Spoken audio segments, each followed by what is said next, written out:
Hey guys, alright, I am back with another tutorial for you. Um, this week I want to go over something that it's called mid-side processing, and I started using this recently, and I use it on all my sounds, and you get much larger mixes. And I'm going to show you an example of like a sound before and after use the mid-side processing. I'm not going to actually like do it during the tutorial because basically I'm in headphones, so I just don't mix in headphones, or I mainly produce in my monitors, so I can't really hear exactly what I'm doing. I'm not used to it, so I just kind of did it before, and we can click it on and off. But this is a version of a song that I was working on, but I scrapped this version, so you can hear it. I don't really care. So I'm going to turn it off on the drums too, and then we'll kind of hear the difference. Man, my computer's spiking like crazy. I think something's wrong with it. So this is the song. Oh, it's going to the speaker. It should be going. Not to the duet. Built-in output. That'll help. This might take a second because the computer's doing a lot of stuff right now. It's recording HD and trying to process this song, which I think this file is corrupted or something's going on with my computer because it's been acting really weird lately, and it's driving me nuts. I have to get it looked at when I'm done with the CP. Come on. Oh, I guess on a side note while we're waiting, subscribe to my Patreon. It is now up and it's running. I think the last video I said I brought it up, but I have been putting art up on there. I started putting up presets. I'm going to be putting out some more presets this week. This week I did massive ones. So they'll be up there. It just helps. Man, why is this? Look at this. It's just spiking at 50. That is not good. Something's wrong. So if we just play this through.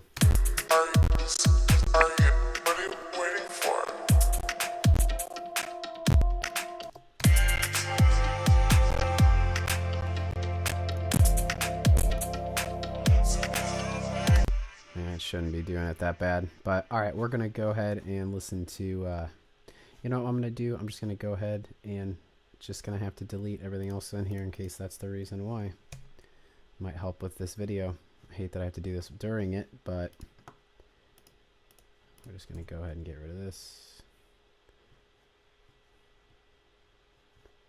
Just get rid of that. And we're just going to hear two different things. We're going to listen to the drums, and we're going to listen to this little ditty that I have in here, and we're going to hear it with and without the mid-side processing. You'll be able to hear what a difference it makes in the size of the track.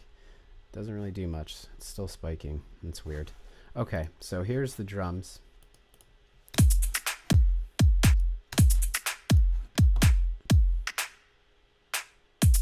So I guess we'll go into mid-side processing. I need to talk about that. I realize that I'm skipping over it. I'm getting distracted by my spiking CPU that shouldn't be doing that.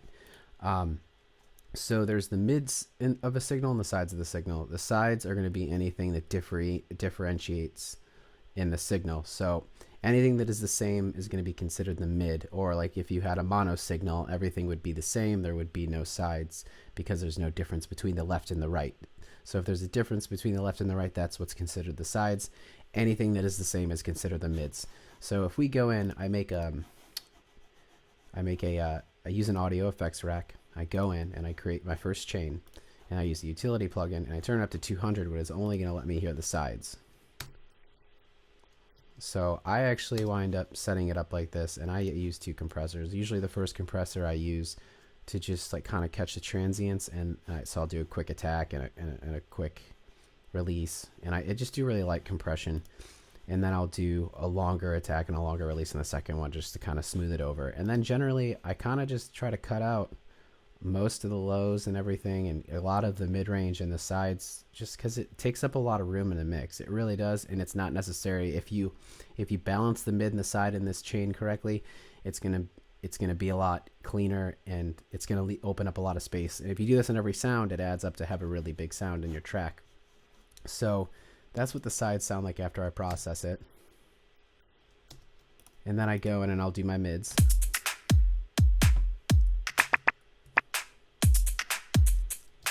And then here's both.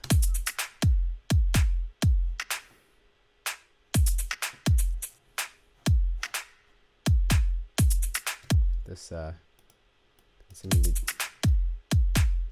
wasn't even like doing anything. But so let's listen now without the mid side on it.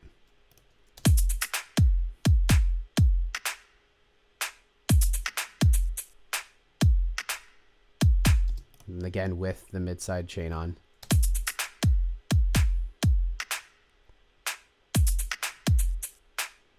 Now there's a noticeable difference. You're not going to hear it if you're on cheap speakers or anything. Like you're going to either need headphones or monitors. But although it is subtle, like I said, if you start doing this on all of your sounds and processing them like this, it opens up a lot more space. And kind of what gave me the idea for doing the video too is that I was like on a forum and I saw someone asking about explaining multi-dynamic compression. And I mean, this isn't multi-band compression. It's the mid-side basically compression, but I find that I'm getting much better results doing this. I don't even use multi-band compression on really anything. It's never been a thing for me, but I found this makes worlds of difference. I want to show you another example of using the mid-side processing. Oh, that's loud. It's already on. So let's turn it off. So this is what the sound, this is a loop of a sound I had put together. So it's sampled from the India thing by Native Instruments that just came out. So it was like a loop, and then I kind of just kept taking components out, and this is what I ended up with. And I think I used a sequencer on it, and yeah, and that's how I got this, if you were wondering how we got here. So this is without the mid-side processing.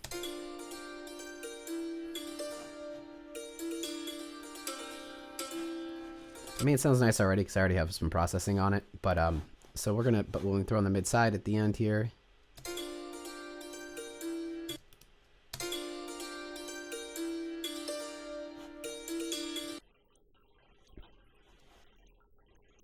So again, you know, I went in, I did my like catching my peaks. I'm kind of evening it out and just doing really light compression on all of this. And then and here I'm taking out the low range and all the sides, and I'm kind of tightening up the mid range and taking out a bit. And then I'm always I enhance the tops a lot on the sides because the sides tend to really make a sound shine. So if you can, by processing it this way, you're cleaning up the mids and the sides separately, and where they're overlaying and just taking up a lot of space, and you're opening up the sound a lot. So not only are you opening up the single sound, but you're opening up your mix too, because other sounds aren't going to be competing for that space as well. So one more time, we'll play it through with this off.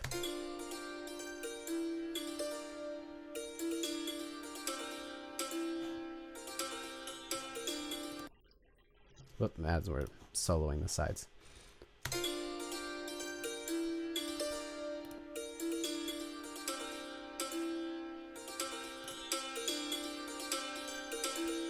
So that's it for that video. I know it was kind of short. It was really quick.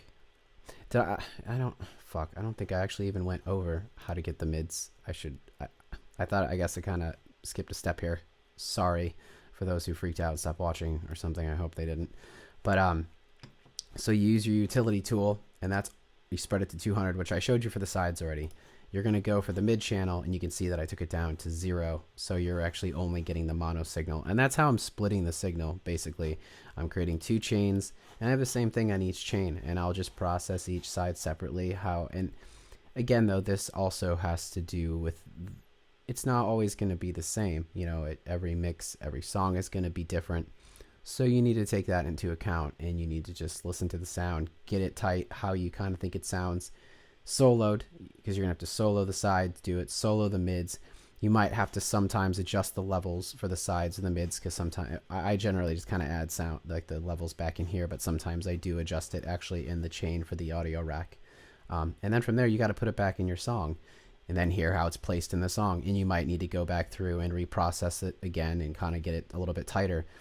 But as I've stated before, and I'll state again in this video, I find this extremely powerful, and it really, really opens up your mixes a shitload. So I hope this helped.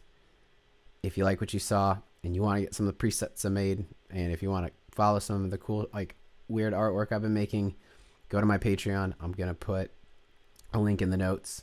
And I guess until next time, have fun, get creative, make good music that you fucking think's cool, because that's what's important. And I'll see you then.